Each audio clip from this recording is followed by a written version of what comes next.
Vilas abandonadas, histórias perdidas, locais de trabalhos esquecidos. É assim a vida nos dias de hoje na cidade de Pocinhos, na Paraíba.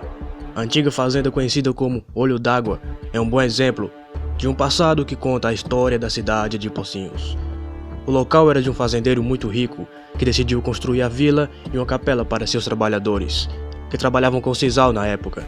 Mas com o declínio do sisal, o ex-dono dessas terras e seus trabalhadores foram deixando o local. E hoje, mais de 50 anos depois, o lugar se encontra abandonado, completamente em ruínas. Alguns moradores do município lembram bem como era a época em que o sisal era uma grande fonte de renda e como funcionavam as fábricas da fazenda Olho d'Água, na produção do sisal. Ali dentro do próprio Olho d'Água tinha campo de agave mesmo? Dentro do Olho d'Água? Tinha muitos. Então quer dizer que aquela muitos parte... campos. Ali o agave era de lá mesmo. No centro tinha muito agave mesmo, né? Tipo um campo no centro. No centro não, no centro era só as casas, né? Ali atrás era a fábrica onde limpava, né? Lavava. Lá em cima, tem um prédio lá em cima, era lá onde desfibrava. Eu fui lá uns dias desses e vi que tinha uma espécie de cisterna lá onde tinha água, né? Tinha uma cisterna, tipo uma cisterna onde ficava água, pra eles pegarem e lavar. De frente à casa. É. E lá em cima lavava tinha aquele muito funcionário, muito empregado, tinha muitos. Aí uns lavavam o agave, outros estendia, outros apanhavam, tinha o bagaço que o povo carregava, de caminhão, e botava dentro dos campos mesmo. Ah, Cajepa naquela época era mais campo de agave, né? Nem tinha aquelas casas, né? Era Tinha mais... nada, ali era tudo agave, tudo agave. Meu avô até me contou que lá era... praticamente não tinha casa, era só um campo de agave bem gigantesco. Aquele terreno ali foi o filho de Otônio Barreto, o filho do dono, que doou à prefeitura, né? Aquele terreno para fazer aquelas casas. É, e como a senhora tinha falado, o próprio Antônio Barreto tinha morado lá, não já? Ou só ficava por lá? Não, ele não morava mesmo lá. Ele morava em Campina Grande, aí fim de semana ele vinha. Aí tinha a residência, chamava Primeira Residência, que era a residência que quando ele vinha ficava lá, né? Era a melhor casa que tinha lá. Sim, inclusive eu já cheguei até a ver, tem um nome assim na frente, não é? Da casa? Primeira... Residência, né? Primeira Residência lá como é. Lá não tinha escola não? Era só lugar Tinha pra... uma escola, tinha uma professora que ensinava os meninos de lá. Eu vi uma casa lá que era parecia... no clube, a escola era no clube. Tinha um clube lá, um salão lá que o povo dançava fim de semana. Ah. Aí, durante a semana era a escola. Por isso que A quando professora era daqui de Pocinhos. Hoje em dia eu vi lá o chão só tá tipo assim, mas não tem mais nenhuma parede. Eu me perguntei o que era aquele no chão, porque era liso assim no chão. Aí eu pensei que fosse uma espécie de... tipo um lugar para apresentações mesmo, tipo uma escola. Destruíram tudo. Tudo destruído. Aquela oficina Euclides, alguma coisa. Meu pai Sim, aí era... trabalhou muitos anos ali. Ali era a oficina focada em quê? Trabalhava em quê aí? Bem, eles tinham muitos caminhões para carregar a folha do agave, caminhões para carregar o bagaço, tinha trator, e ele era o mecânico de lá. Ele era quem fazia os consertos nos carros, nos tratores e outras coisas lá. Inclusive, as portas daquela igreja e aquelas janelas, todas foram ele que fez. Ele era o mecânico e era o faz-tudo, né? Será que a igreja já foi reformada algum dia? Não, eu acho que sempre não. É... Eu não me lembro, não. Então quer dizer que sempre foi a imagem original dela, nunca... Daquele jeito. Sempre foi amarela, a cor dela? Sim. Eu acho que sim. E essa... Será que essa história da santa que encontraram lá, será que é verdade ou só um mito? É verdade. Foi. Dizem até que ele enterrou a santa, mandou enterrar a santa, para depois, diz o povo, né? Para depois tirar e fazer como chamar a atenção, né? Aí mandou alguém para os empregados cavar e acharam aquela santa. Dizem que ele tinha assim, parece que ele tinha assim assim como o Padre Cis, para juntar gente, para fazer Sim. romaria, essas coisas, né? Chamar a atenção do povo. Chamar a atenção do povo, é. Aí acharam essa santa lá Dizem que ele fez isso, eu não sei. E ele fez aquela igreja. Ele foi quem fez.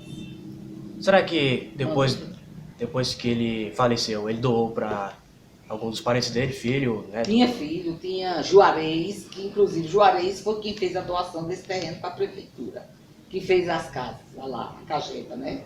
É. Juarez, ele tinha intenção, diz João Bosco que ele tinha a intenção de fazer um hotel lá, mostrou até, ele viu até o projeto do hotel, mas aí, quando ele estava com essa intenção, né, já estava ajeitando alguma coisa lá, ele parece que ia para os Estados Unidos e morreu. Dentro do avião, teve um infarto. Então, Aí pronto, depois disso, isso mostra a que... viúva, ele parece que comprou as partes dos outros irmãos, que ele, esse Otônio Barreto tinha sido viúvo, parece que tinha casado de novo. Aí esse Juarez parece que comprou as partes dos outros irmãos e tinha a intenção de fazer dali uma coisa assim de turismo, né? Pensar em fazer um hotel, mostrou, João Bosco viu até a planta, né? O projeto dele para fazer dali uma coisa assim de turismo. E ele morreu, aí a viúva dele vendeu a esse rapaz que disse que tirou na loteria e comprou aquilo ali. Então, isso só mostra que ele era muito rico mesmo, né? Para construir tudo aquilo e viajar para os Estados Unidos. Era muito rico. Inclusive, ele até se candidatou a prefeito uma vez, daqui de Pocinhos, o Padre Galvão, mas não... Eu soube disso, o professor Euclides falou. O nome Olho d'Água, será que é porque tinha muitos poços de água ali ou coisa Eu assim? acho que tinha umas lagoas, né, chama até Lagoa Salgada, umas lagoas lá que juntava sal mesmo. Eu me lembro, a gente era criança e via aquelas... A lagoa era tão salgada que, assim, na margem da lagoa era sal, tinha sal. Tinha muito tanque, muitos tanques. Caixa d'água também, né? Tinha umas 2 ou 3 dentro da própria vila. Eu vi algumas lá. Tinha tanques, muitos tanques, cisternas. Acho que água não era problema ali. Porque tinha muito... Mas será que quando Antônio Barretos morreu, Antônio Otônio. Barretos morreu, ele parou de produzir o sisal ali, os trabalhadores pararam de trabalhar ali? Parou antes, muito antes. Então quer dizer que aí foi por causa da morte dele também ou porque o sisal já estava... Eu acho que era porque o sisal já estava, né, em decadência, muito antes. Ele até por último, já perto dele morrer assim, já bem perto, ele construiu aquela igreja católica ali, mas dizem que ele virou evangélico. Sabe, perto, assim, depois que ele abandonou mesmo lá ali. Mas gerou muito emprego, então. Gerou. Ali era cheio de casas, muitas casas, famílias inteiras. De noite, as crianças brincavam ali naquela rua. Era aquelas brincadeiras de toca, de anel, a gente pulou muito ali naquelas ruas. Muitas casas, tinha um barracão. O barracão era uma mercearia que vendia as coisas eles vinham dia de feira para aqui, na feira, e durante a semana compravam nesse barracão. Era muita gente mesmo. Hoje em dia só tem, no máximo, umas 6 casas por lá, o resto tudo sumiram. Tudo sumiu. Destruíram e o mato cobriu tudo. Desmoronando tudo. Ainda teve depois que passou para lá, ainda teve uma missa por lá, não foi? Se eu não me engano, teve. Porque, por ser um lugar abandonado, alguém poderia subir. Tudo que era de ferro que tem naquela igreja, foi meu pai que fez. Então ele foi que, na construção, ele foi quem fabricou aquelas janelas, aquelas portas, a porta da frente, tudo. Inclusive, acho que essa escada também foi ele que fez. Quer dizer que ele trabalhava na parte assim, tipo ferreiro, não é? Era, tudo, faz tudo. Ele era torneiro, ele era mecânico de consertar carro e fazia as peças. Tudo por lá? Tudo por lá, na oficina, era bem equipada a oficina. Era difícil. Acho que a família dele moram todos em Campina Grande hoje em dia, né? Todos moram em Campina Grande.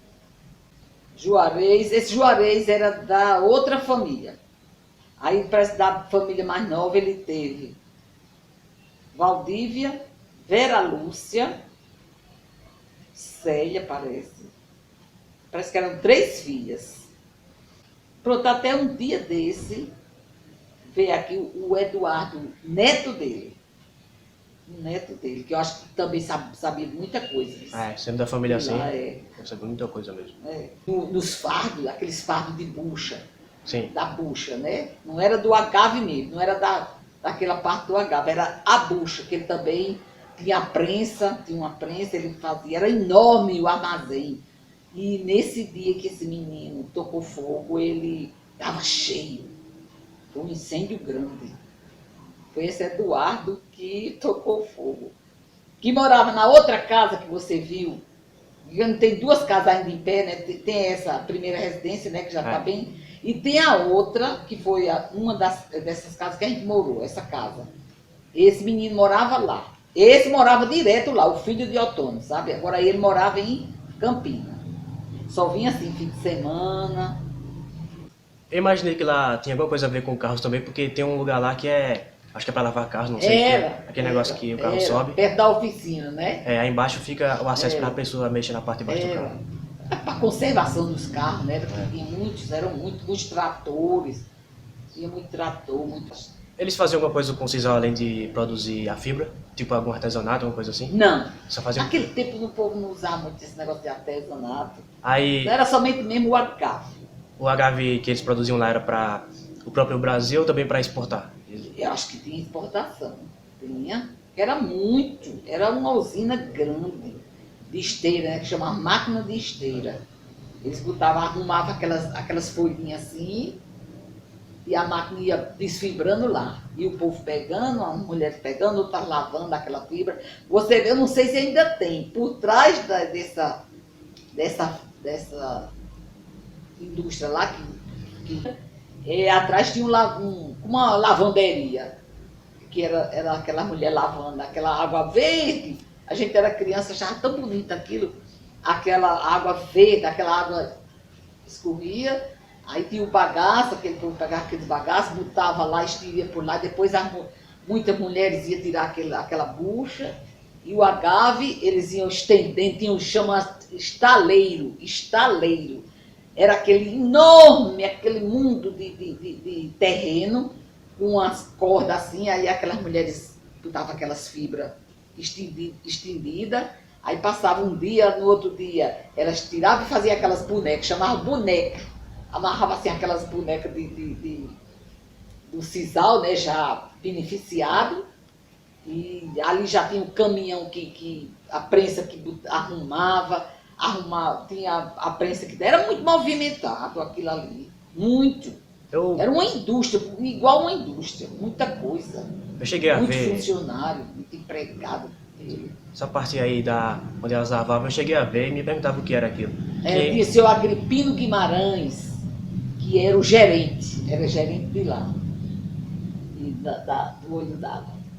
Era quem, na ausência de seu Otônio, ele era o chefão lá. Será que Antônio Barretos, ele era o único produtor da época de sisal? Ou então o maior? Eu acho que ele era o maior.